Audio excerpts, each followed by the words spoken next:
Mari kita siapkan hati kita.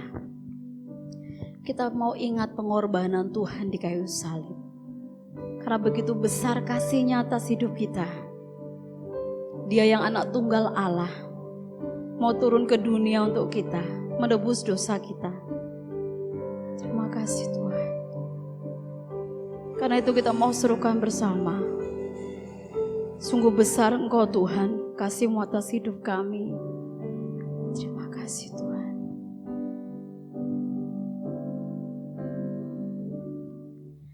Besar mulia kasih-Mu, Kau korbankan hidup-Mu, curahkan darah-Mu sebagai ganti dosaku. Berikan harapan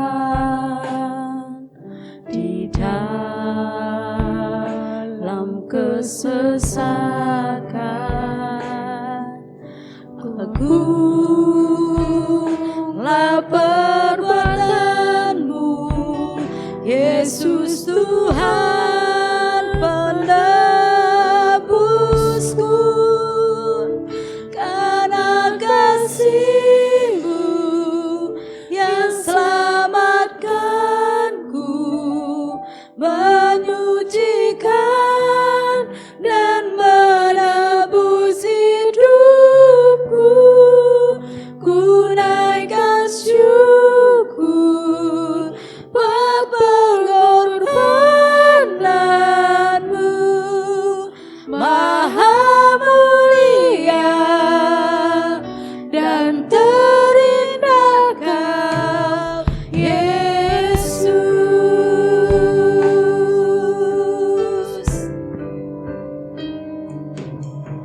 Besar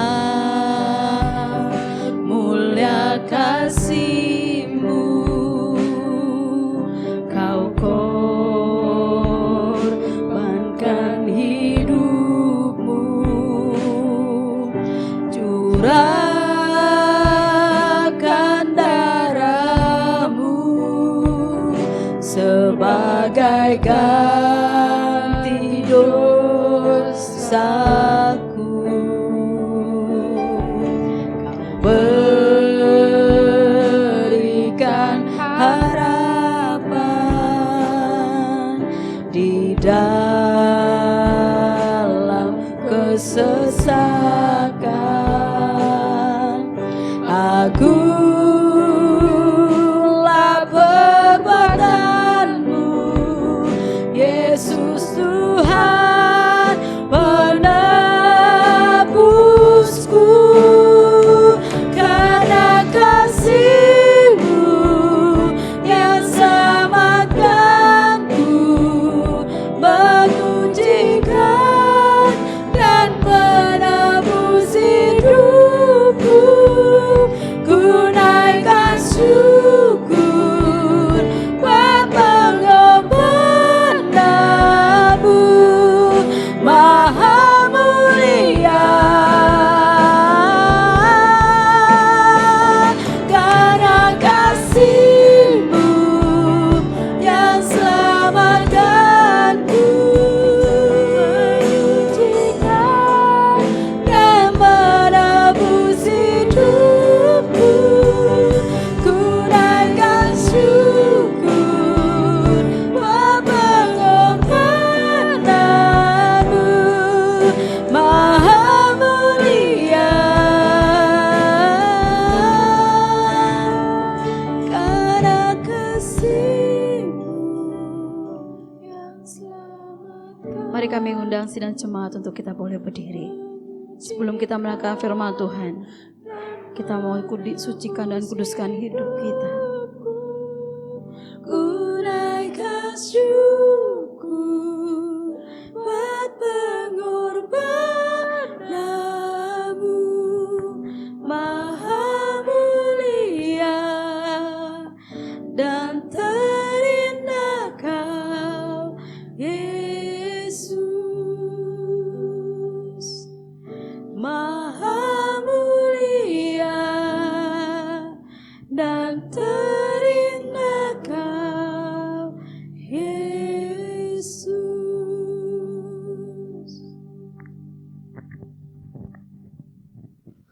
Bapa dalam surga, puji syukur kami naikkan padamu ya Tuhan, buat kasih dan setiamu.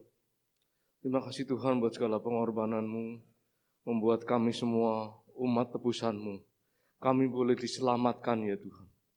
Terima kasih ya Tuhan buat segala pengorbananmu, sehingga dunia yang mungkin terhilang ini ada potensi untuk keselamatan di dalam Engkau ya Bapa. Terima kasih Tuhan, terima kasih kami sudah memuliakan nama-Mu. Kami sudah menaikkan puji-pujian kami ya Tuhan. Kiranya semuanya boleh menjadi persembahan yang berbau harum di hadapan Tuhan.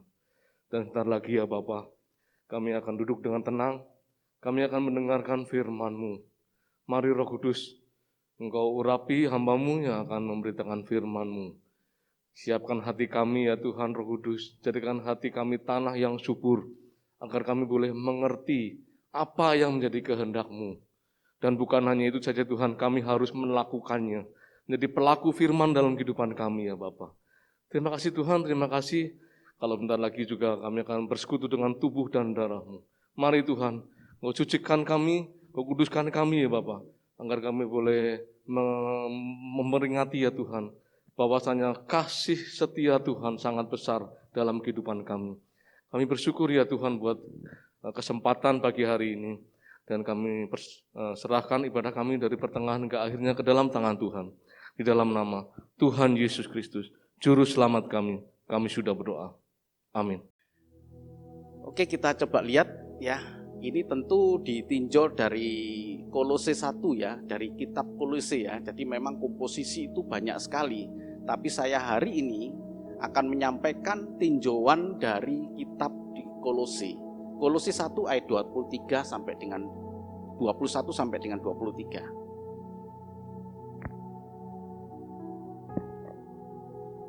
Kolose 1 ayat 21 sampai dengan 23. Juga kamu yang dahulu hidup jauh dari Allah dan yang memusuhinya dalam hati dan pikiran, seperti yang nyata dari perbuatanmu yang jahat, sekarang diperdamaikannya di dalam tubuh jasmani Kristus oleh kematiannya, untuk menempatkan kamu kudus dan tidak bercela dan tidak bercacat di hadapannya. Sebab itu, kamu harus bertekun di dalam iman, tetap teguh dan tidak bergoncang, dan jangan mau digeser dari pengharapan Injil yang telah kamu dengar dan yang telah dikabarkan di seluruh alam di bawah langit. Dan aku ini, Paulus, telah menjadi pelayannya. Amin. Amin. Ya, puji nama Tuhan Bapak Ibu. Mungkin di dalam ayat yang dibaca tadi tidak ada kata-kata komposisi, tidak ada kata-kata kompetisi, tetapi tersirat di dalamnya satu komposisi, satu kompetisi yang terjadi. Jadi kita persamakan dulu persepsi kita. Arti dari komposisi itu adalah susunan atau tata susun. Maksudnya adalah integrasi. Kalau ditinjau dari bidang seni, jadi tergantung dari bidangnya ya. Kalau ditinjau dari bidang seni itu adalah integrasi warna, garis, dan bidang untuk mencapai kesatuan yang harmonis. Untuk mencapai kesatuan yang harmonis. Jadi ada dua kata yang menarik untuk kita garis bawahi, yaitu integrasi. Integrasi itu menyatunya beberapa hal sehingga menjadi harmonis. Harmonis tidak harus sama. Ya, tidak harus sama. Jadi kalau kita lihat di musik, katakanlah gini kan semuanya tidak harus gitar semua, tapi ada drum, gitar, bass, keyboard dan lain sebagainya. Tapi harmonis. Itu yang dimaksud dengan komposisi ya. Jadi kita pun juga begitu, tidak sama. Baik dari status latar belakang, dari kedudukan kita tidak sama. Dari ras juga tidak sama, tapi ada integrasi, penyatuan yang kemudian menjadi harmonisasi. Oke, jadi itu adalah komposisi. Sementara kompetisi itu adalah persaingan atau pertandingan untuk merebut kejuaraan atau sistem pertandingan, kan ada sistem kompetisi yang mengharuskan semua pihak untuk bertanding. Ya, jadi dua hal ini yang hampir sama, kata-katanya hampir sama, komposisi dengan kompetisi hampir sama. Tapi akan kita lihat ya, kenapa saya jadi Kristen atau kenapa saya bertahan menjadi Kristen. atau kenapa saya kuat, atau kenapa saya merasakan kekuatan yang ekstra, itu akan kita tinjau dari kitab Kolose ini. Ya.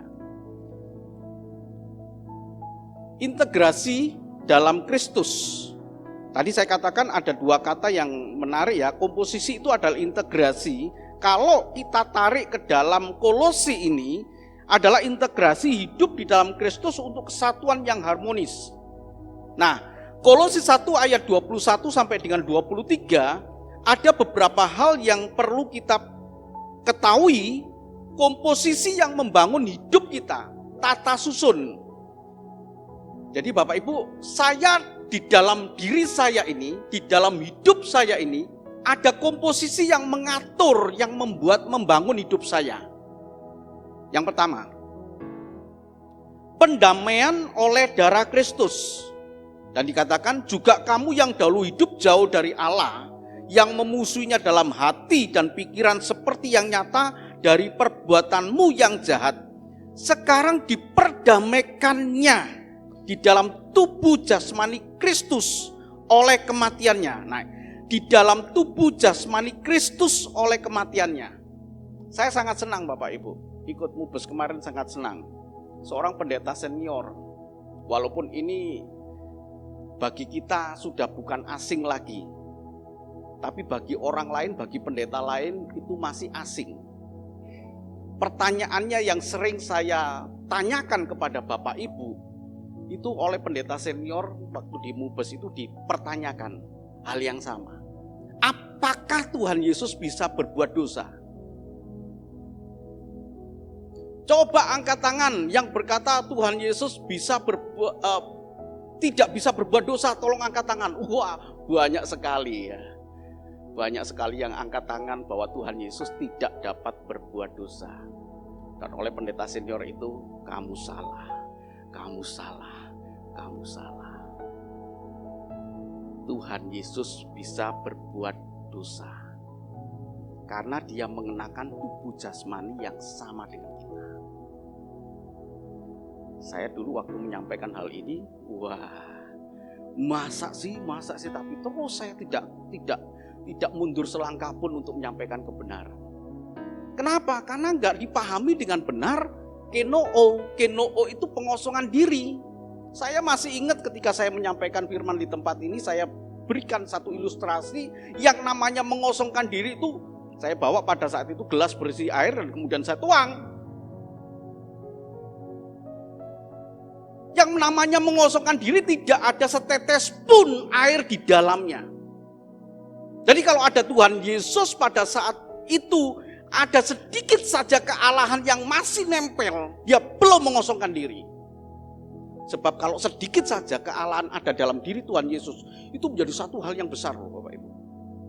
Bagaimana dia dicambuk tidak akan terasa sakit. Ya, bagaimana dia itu dianiaya tidak akan terasa sakit walaupun sedikit saja. Ya.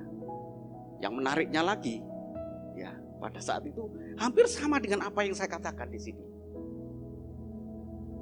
Walaupun saya punya pengalaman yang buruk tentang pewartaan berita ini, ya masih ingat ya, ada jemaat di Bogor kemudian dia berdiri, kalau Bapak mengatakan itu sekali lagi saya keluar, dan saya terus mengatakan dan dia keluar meninggalkan saya. Selama bertahun-tahun dia tinggalkan saya tetap berdoa, dan puji nama Tuhan beberapa tahun yang lalu kemudian saya kaget dia datang kembali. Ya, jadi saya katakan Tuhan Yesus sama dengan kita Bapak Ibu. Ketika dia kecil, ditanya tentang sesuatu hal, dia juga nggak tahu. Ya, waktu itu kan saya katakan, kalau Tuhan Yesus ditanya 5 kali 20 kali 5 kali 40 kali 80 kali berapa? Dia akan mikir.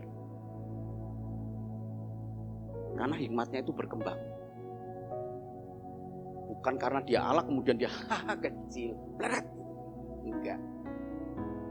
Pertanyaan itu kemarin ditanyakan, wah saya senang sekali. Saya sudah lama mengajar kepada Bapak Ibu hal yang demikian tentang tubuh jasmani Kristus. Kenapa tubuh jasmani Kristus oleh kematian ini menjadi satu berharga? Karena tubuh itu punya potensi berdosa. Tapi dia tidak berdosa sehingga dia mempersembahkan satu persembahan yang hidup kepada Allah. Bayangkan kalau tubuh itu tidak bisa disentuh oleh dosa, kemudian dipersembahkan kepada Allah. Itu persembahan yang sangat rendah. Karena ada privilege. Karena ada hak istimewa. Yang membedakan antara tubuh Kristus dengan tubuh saya. Enggak. Sama, tubuh itu sama. Jadi Bapak Ibu, kita diperdamaikan di dalam tubuh jasmani Kristus oleh kematiannya. Hal pertama, komposisi hidup saya. Kenapa saya bertahan di dalam kekristenan? Karena saya dibentuk dari ini, diperdamaikan oleh darah Kristus. Kenapa ada orang yang begitu cepat meninggalkan kekristenan? Perlu dipertanyakan. Kekuatan dia memahami pendamaian oleh darah Kristus ini. Yang kedua, Bapak Ibu, kita dibentuk ini untuk menempatkan kamu kudus dan tak bercacat dan tak bercelah dan tak bercacat di hadapannya. Sebab itu kamu harus bertekun dalam iman. Bukan hanya saya mengerti bahwa saya sudah diperdamaikan oleh kematian Kristus dengan Allah Bapa, tapi saya harus bertekun di dalam iman. Kenapa saya kuat? Kenapa saya bertahan di dalam kesukaran-kesukaran hidup? Karena saya bertekun di dalam iman. Kenapa saya bertekun di dalam iman? Karena sudah ada landasan terlebih dulu, saya sudah diperdamaikan oleh darah Kristus. Ini komposisi Bapak Ibu. Ya. Jadi kalau saya boleh melayani Tuhan, Paskah itu saya nggak ada Bapak Ibu. Ya, saya ingin katakan kepada Bapak Ibu, beberapa waktu yang lalu saya ditelepon oleh gereja di mana saya pertama kali jadi Kristen. Di mana saya pertama kali melayani. Saya memang berdoa serius Bapak Ibu.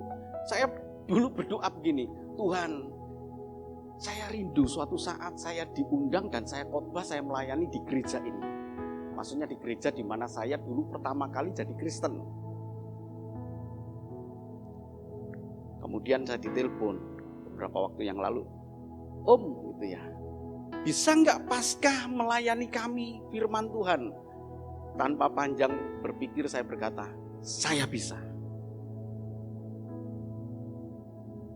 Ya, saya bisa. Bukan berarti saya ingin meninggalkan tempat ini di saat ada momen yang besar. Enggak Bapak Ibu. Kemudian saya juga berdoa kepada Tuhan. Saya itu jarang berhubungan dengan pendeta Mikael Pampang. Jarang saya. Tapi dalam doa saya, nama itu yang muncul. Dia kaget ketika saya telepon. Saya jarang telepon. Saya telepon, halo, apa kabar? Bisa nggak melayani Cilacap di Paskah? Aduh, terima kasih. Wah, terima kasih. Bisa, saya bisa. Loh, nanti gimana dengan pelayanan di Jogja? Nanti kami atur. Ternyata dia pun juga punya kerinduan untuk melayani di tempat ini. Kesaksiannya begitu. Kalau bukan Tuhan. Jadi Bapak Ibu dan Saudaraku, tanggal 9 besok saya Jumat pelayanan di tempat ini, Jumat Agung. Sabtu saya pergi ke Surabaya, ya. Kemudian selesai mungkin Senin saya pulang ke Surabaya kembali ya, tanggal berapa itu? Balik lagi ke Surabaya. Baru aja dari Surabaya saya balik lagi ke Surabaya untuk Paskah tanggal 9 ini. Semua anugerah Tuhan Bapak Ibu. Amin. Kenapa saya kuat? Ada komposisi, ada tata susun yang menyusun hidup saya. Jadi mari Bapak Ibu dan Saudaraku, kita tidak akan mampu menghadapi keadaan-keadaan yang semakin sukar ini kalau kita tidak disusun. Ini menurut Kolose ya. Kalau menurut kitab-kitab lain tentu ada komposisi-komposisi yang pada hakikatnya sama. Ya. Kita merasakan pendamaian oleh darah Kristus dan kemudian kita bertekun dalam iman. Dan Dan yang ketiga, Bapak Ibu. Tadi dikatakan sebab itu kamu harus bertekun dalam iman, tetap teguh dan tidak bergoncang. Ya, ini artinya pengulangan dari tetap tekun dalam iman. Jangan mau digeser dari pengharapan Injil yang telah kamu dengar dan yang telah dikabarkan di seluruh alam di bawah langit. Dan yang aku ini, Paulus telah menjadi pelayannya. Kenapa Paulus kuat? Kenapa Paulus bisa mengalami begitu banyak badai yang terjadi dalam hidup tapi dia kuat? Karena Paulus menyusun hidupnya dengan 3 hal ini, Bapak Ibu. Dia merasakan pendamaian Kristus, dia merasakan bertekun di dalam iman, dan dia merasakan gak mau digeser dari pengharapan Injil ini. Kalau saya mau gambarkan demikian, Bapak Ibu. Ini komposisi, ya. Komposisi. Jadi motor penggeraknya itu adalah pendamaian oleh darah Kristus. Kematian Kristus itu yang menjadi motor penggerak. Ya. Kalau di dalam mobil itu motor penggeraknya apa? Ya, tentu listrik ya. Kontak itu ya. Atau aki itu motor penggeraknya, baru kemudian menggerakkan semua mesin-mesin yang ada. Nah, mesin-mesin yang ada itu ini. Tapi sumber dayanya itu ada di sini. Pendamaian oleh kematian Kristus. Jadi Bapak Ibu Saudaraku yang sangat dikasihi Tuhan, ketika kita menjalani kehidupan kita ini, kita bawa kematian Kristus. 2 Korintus 4 coba dibaca. 2 Korintus 4 ayat yang ke 9 dan 10.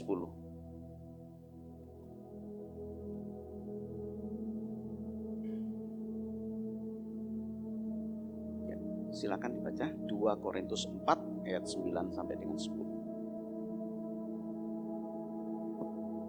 2 Korintus 4 ayat 9 dan 10. Kami dianiaya namun tidak ditinggalkan sendirian. Kami dihempaskan namun tidak binasa. Kenapa?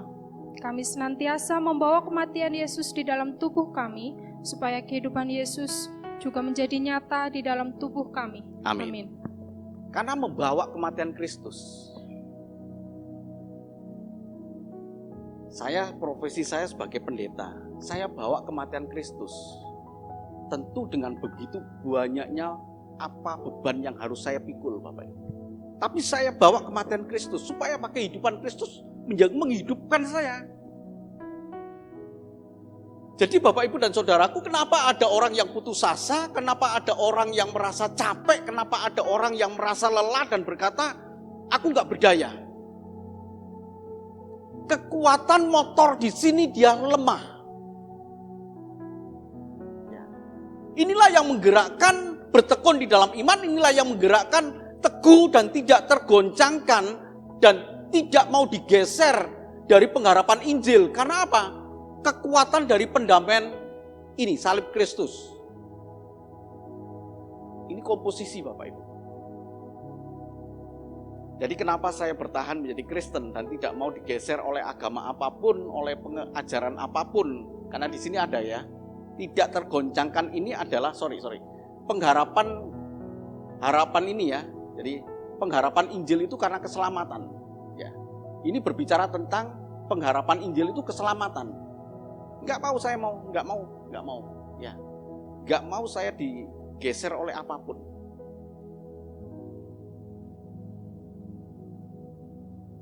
Mari kita lihat Bapak Ibu ya. Jadi ini yang menggerakkan. Ada bertekun iman. Ini berbicara mengenai setia dan taat. Bertekun di dalam iman itu berbicara mengenai kesetiaan dan ketaatan.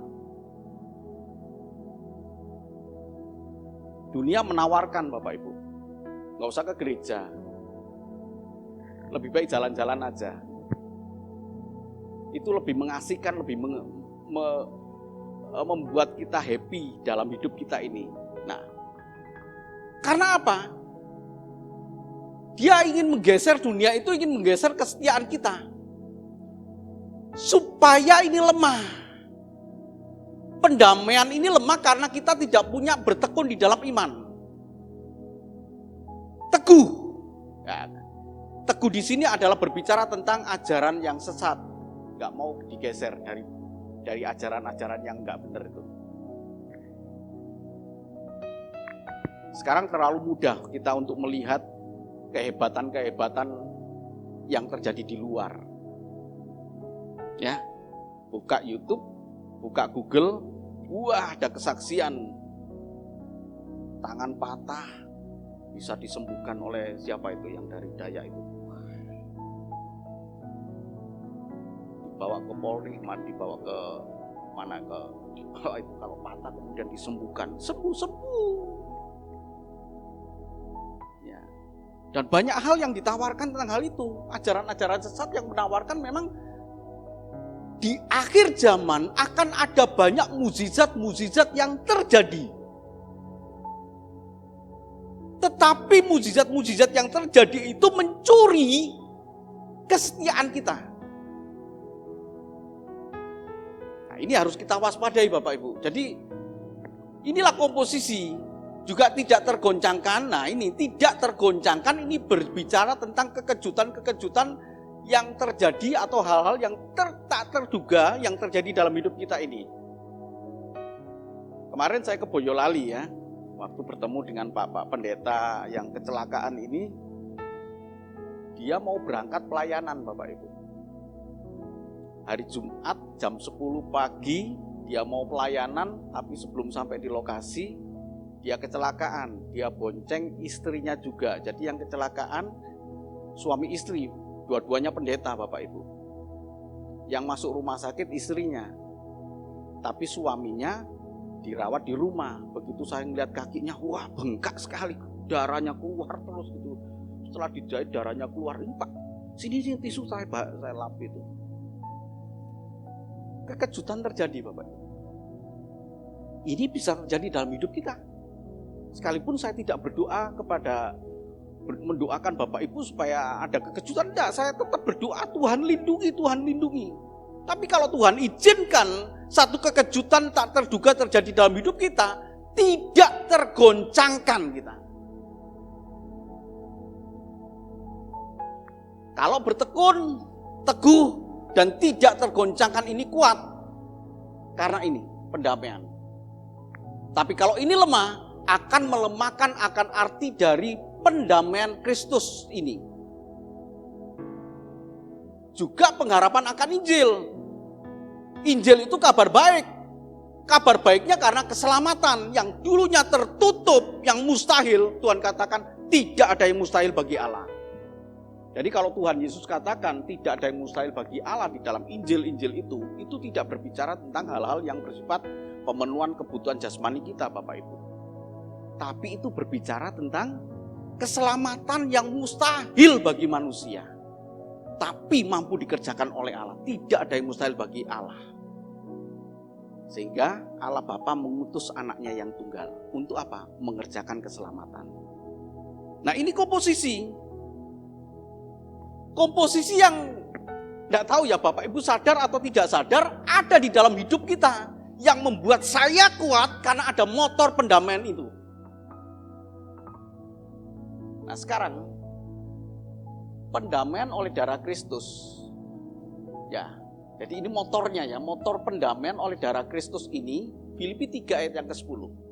Ya, tolong dibaca. Kalau ayat yang ke-2 Korintus 4 ayat yang ke-10 ini membawa kematian Yesus dalam tubuh kami supaya kehidupan Yesus nyata dalam tubuh kami. Saya sudah katakan tadi Bapak Ibu. Kenapa saya kuat? Karena di dalam tubuh kita bawa kematian Kristus. Filipi 3 ayat yang ke-10. Filipi 3 ayat 10. Yang kukehendaki ialah mengenal Dia dan kuasa kebangkitannya dan persekutuannya dalam penderitaannya, di mana aku menjadi serupa dengan Dia dalam kematiannya. Amin. Amin. Yang kukehendaki ialah mengenal Dia. Yang pertama ya. Pendamaian oleh darah Kristus ini sebagai motor dalam kehidupan kita ini ya. Pendamaiannya yang pertama kita lakukan membawa kematian Yesus di dalam tubuh kami supaya kehidupan Yesus nyata dalam tubuh kami ini. Jadi Jadi Bapak Ibu kemanapun pergi, saya sudah diperdamaikan. Saya bawa kematian Kristus, penderitaan Kristus. Hari ini kita mau perjamuan kudus, apa yang Bapak Ibu ingat lewat perjamuan kudus? Kasih Tuhan yang begitu besar. Ya. Di dalam kehidupan kita, dengan begitu banyak persoalan hidup kita dalam keadaan kesesakan, kesukaran, kita katakan di situ, aku bawa kematian Kristus. Aku dulu berdosa, tapi Tuhan kasihi. Gak mungkin Tuhan tinggalkan ketika saya sudah dibenarkan oleh Tuhan. Gak mungkin Bapak Ibu. Ketika kita berdosa, Dia berkorban bagi kita. Apalagi sekarang, saya sudah dibenarkan, gak mungkin Tuhan tinggalkan. Ini. Dan yang kedua adalah mengenal Dia, menjadi serupa di dalam kematiannya. Nah, kematian Kristus harus sama, ya. Kita harus bawa kematian Kristus sampai dengan itu berbicara apa Bapak Ibu? Sampai dengan kita harus serupa dalam kematian, kesetiaan, ketaatan. Sekalipun Dia anak, Dia tetap setia, bahkan mati di kayu salib. Ya. Jangan sampai kita setia ketika kita di ujung maut. Ya. Tapi dari sekarang selama kita ada kesempatan Tuhan berikan kepada kita, kita tetap setia. Ini yang membuat kita punya power di dalam pendamaian oleh darah Kristus. Sekarang kita berbicara mengenai kompetisi. Tujuan kompetisi adalah menang. Harus itu Bapak Ibu. Menang. Alkitab sudah mencatat di dalam begitu banyaknya di dalam Alkitab tentang ancaman-ancaman yang harus kita perhatikan. Supaya apa? Supaya kita nggak kalah. Jadi Alkitab ini sudah mencatat begitu banyak Bapak Ibu. Tujuannya supaya kita menang. Ada yang berkata, berjaga-jagalah. Ada yang berkata, hati-hatilah. Ada yang berkata, jangan lengah. Nah ini 2 Tawarik 29 ayat yang ke-11. Tolong dibaca.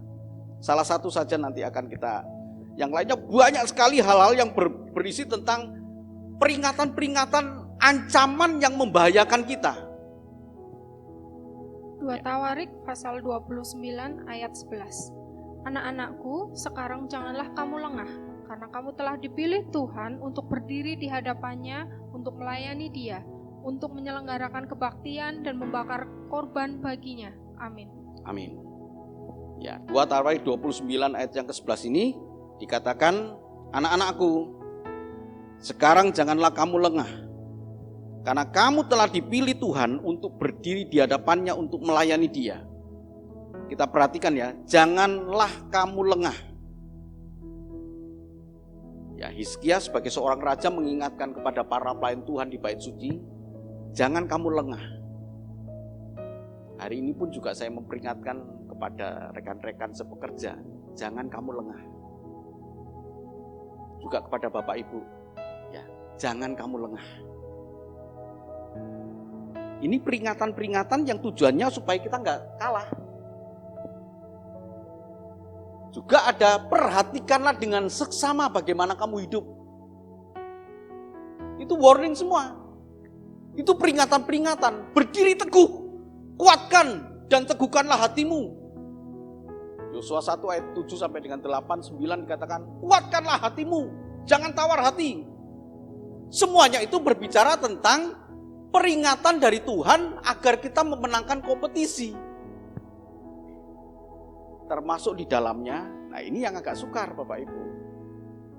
Roma 12 ayat yang ke-12, coba baca. Roma 12 ayat yang ke-12. Roma pasal 12 ayat yang ke-12. Bersukacitalah dalam pengharapan, bersabarlah dalam kesesakan, dan bertekunlah dalam doa. Amin. Amin. Bisa? Saya nggak mau teoritis gitu Bapak Ibu ya. Wah, teori aja ini Pak Pendeta. Pak Pendeta nggak ngalami sih gitu ya.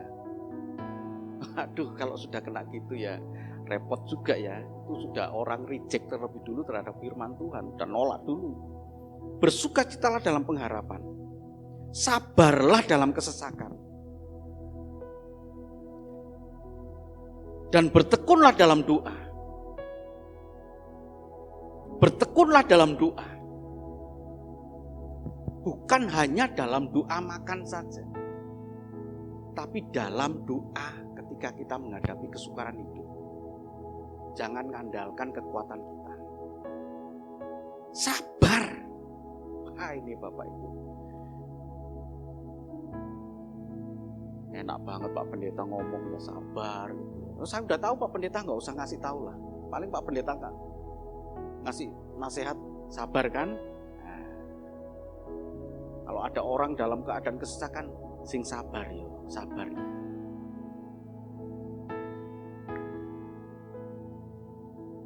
Ini adalah warning Bapak Ibu. Tujuan Tuhan membawa kita kepada kemenangan. Karena kompetisi kan. Nah, kompetisinya begini Bapak Ibu.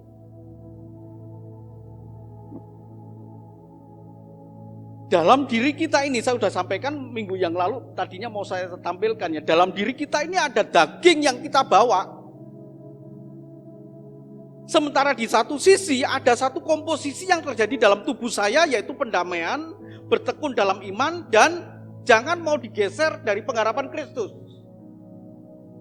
Dalam tubuh saya ada komposisi, tapi dalam satu sisi saya masih hidup dalam daging.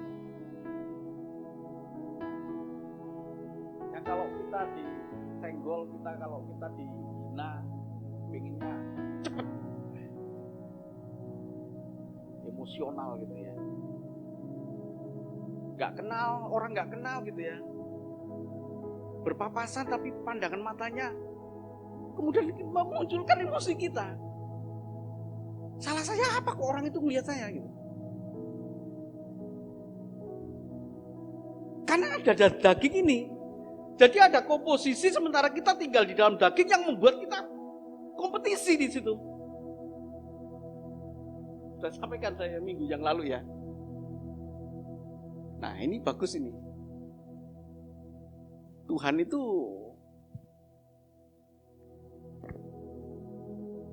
mengajak kita untuk berpikir tentang kebebasan yang Tuhan berikan, Bapak Ibu. Tadi pagi ada anak Tuhan yang bertanya kepada saya begini, Pak, mungkin nggak Lot itu memilih Abram? Ya, Abram itu menyampaikan kepada Lot, kalau kamu ke kanan, aku ke kiri. Kalau kamu ke kiri, aku ke kanan. Lebih baik kita pisah daripada ada pertengkaran antara engkau dan aku, kata Abram kepada Lot. Dan kemudian anak Tuhan ini bertanya kepada saya, mungkin nggak Pak, dalam pilihan itu Lot tidak memilih lembah Yordan, tapi Lot memilih Kanaan. Saya katakan mungkin Lot bisa memilih Kanaan, karena ada kebebasan. Tapi karakter Lot sudah karakter yang duniawi. Kenapa bertengkar dengan Abraham? Karena perebutkan ladang untuk berternak domba itu. Jadi Lot bertengkar dengan Abram yang notabene, Bapak Ibu ya, supaya tahu ini, bukan semata-mata Lot itu keponakan Abram. Yang kita tahu kan begitu ya. Karena Lot itu keponakan Abram. Dalam kasus ketika Abram keluar dari negeri kepada satu negeri, itu Lot itu sebagai anak angkat. Ya. Kejadian 11 mencatat bahwa Tera, bapaknya Abraham atau kakeknya dari Lot, itu mati. Itu hidup. Ya, Tera itu masih hidup. Ketika Tera itu hidup, Haran, bapaknya Lot itu mati. Itu Alkitab catat begitu Bapak Ibu. Jadi kakeknya hidup tapi anaknya, jadi Tera ini punya anak Abram, kemudian yang bungsu itu adalah Haran. Haran ini kemudian punya anak yang namanya Lot. Kakeknya masih hidup tapi Haran mati. Alkitab kemudian mencatat, sementara Sarah itu istri Abraham mandul. Nah, ketika Tuhan memberikan perintah, pergilah kamu dari negerimu, dari sanak saudaramu ke negeri yang akan kutunjukkan kepadamu. Tadi dikatakan, ini bapaknya mati. Maka Lot diadopsi oleh Abraham dan kemudian dia pergi. Nah, karakter itu muncul Bapak Ibu, bagaimana Lot ini mencintai duniawi itu. Jadi apakah mungkin Lot memilih yang bukan lembah Yordan yang begitu indah itu, banyak airnya, hijau? Saya katakan gak mungkin. Gak mungkin Lot. Karena karakternya sudah terbentuk. Ya, rakus, nakal gitu ya. Sudah terbentuk. Sementara ketika dia melihat yang sebelah kanan, dia melihat enggak menarik. Jadi ketika Abraham menawarkan, kalau kamu ke kanan, aku ke kiri, kalau kamu ke kiri, aku ke kanan, maka dia cepat memilih aku ke sana. Gitu. Karena ada kebebasan yang Tuhan berikan. Tapi mungkin saja Lot memilih Kanaan, gitu. Mungkin, tapi kecil sekali kemungkinan itu, dan terbukti ketika dia melihat lembah yang hijau banyak airnya, ini dia. Nggak taunya lembah itu adalah Sodom dan Gomora yang penduduknya jahat. Sama dengan itu Bapak Ibu. Mari kita coba lihat. Yohanes 6 ayat 67 sampai 69. Tuhan menawarkan kepada kita kebebasan untuk berpilih. Yohanes pasal 6 ayat 67 sampai dengan 69. Maka kata Yesus kepada ke-12 muridnya, apakah kamu tidak mau pergi juga? Jawab Simon Petrus kepadanya, Tuhan, kepada siapakah kami akan pergi? Perkataanmu adalah perkataan hidup yang kekal. Dan kami telah percaya dan tahu bahwa Engkau adalah yang kudus dari Allah. Amin. Amin. Tuhan tidak pernah mengikat Bapak Ibu untuk menjadi Kristen. Saya ulang Bapak Ibu ya. Tuhan tidak pernah mengikat Bapak Ibu harus menjadi Kristen. Bebas pilih. Tawaran ini pun juga disampaikan kepada Petrus. Petrus, kenapa engkau enggak pergi juga? Ayat 66 berkata, mulai dari waktu itu banyak murid-muridnya mengundurkan diri dan tidak lagi mengikut dia. Baru ayat ke-67 berkata, Petrus, kamu enggak ikut, mereka meninggalkan aku juga. Petrus kemudian berkata, perkataanmu itu hidup. Tidak Tuhan. Perkataanmu adalah perkataan hidup yang kekal. Jadi Bapak Ibu Saudaraku, ada kompetisi dalam hidup kita ini. Ketika kita disusun dengan baik oleh karena pendamaian, oleh karena kita bertekun dalam iman, dan oleh karena kita tidak mau digeser dari pengharapan Injil, ketika dunia menawarkan kepada kita untuk meninggalkan Tuhan, kita bisa berkata seperti ini.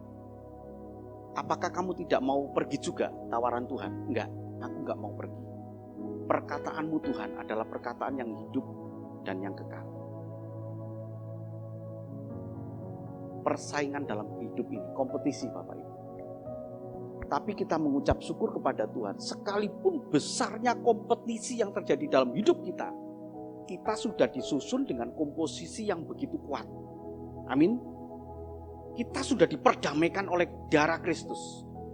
Aku dulu berdosa. Sekarang Tuhan memberikan pengharapan keselamatan. Ini nilainya tak ternilai. Gak mau aku digeser oleh apapun juga. Sekalipun dunia menawarkan keindahan-keindahan dan kemewahan-kemewahan, aku tidak tertarik. Apakah kamu mau pergi juga? Tuhan menawarkan kepada Bapak Ibu. Mau menang dalam kompetisi atau kalah dalam kompetisi. Kalau kita memilih, aku mau pergi meninggalkan Tuhan, Bapak Ibu memilih kalah di dalam kompetisi. Tuhan Yesus memberkati. Amin.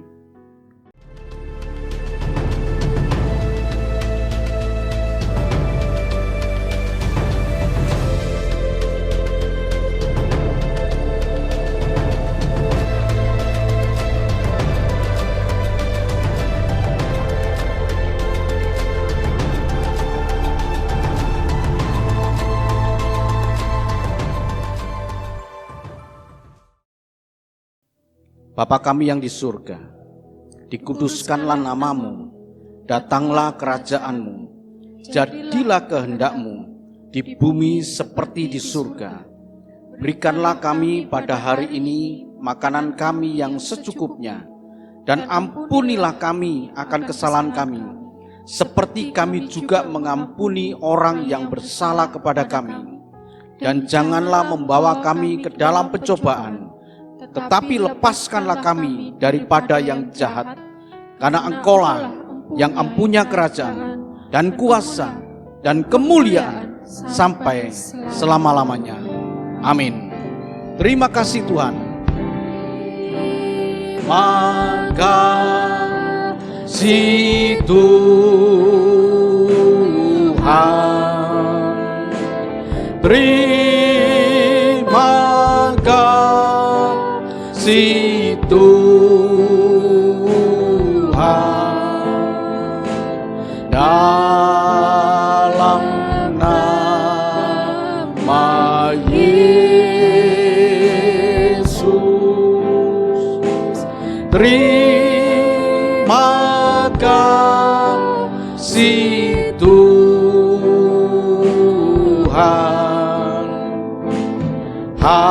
Haleluya.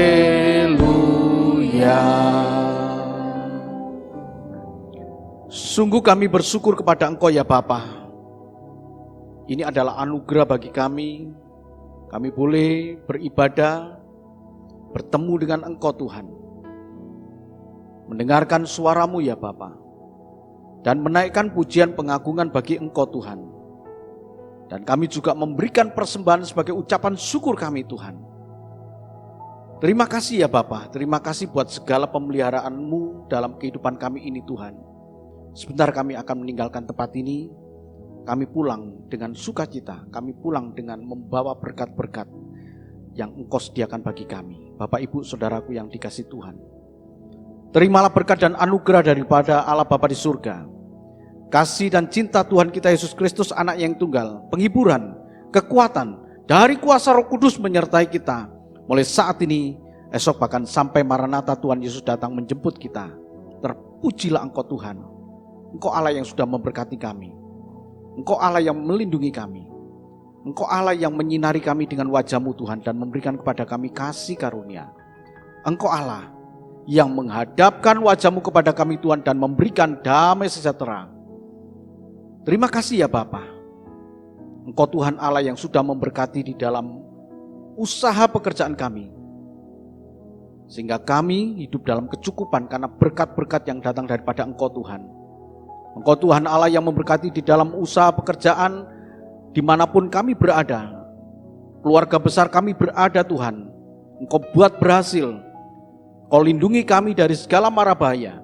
Kau lindungi kami dari segala sakit penyakit. Kau lindungi kami dari hal-hal yang tidak berkenan di hadapan Tuhan. Bapa, terima kasih. Kami serahkan juga keluarga kami Tuhan dimanapun berada. Anak cucu dimanapun berada. Ada di dalam kuasa dan kasih setia Tuhan. Bapa, terima kasih. Hormat kemuliaan bagi-Mu. Di dalam nama Tuhan kami Yesus Kristus. Kami sudah berdoa dan mengucap syukur. Semua yang percaya mengatakan amin.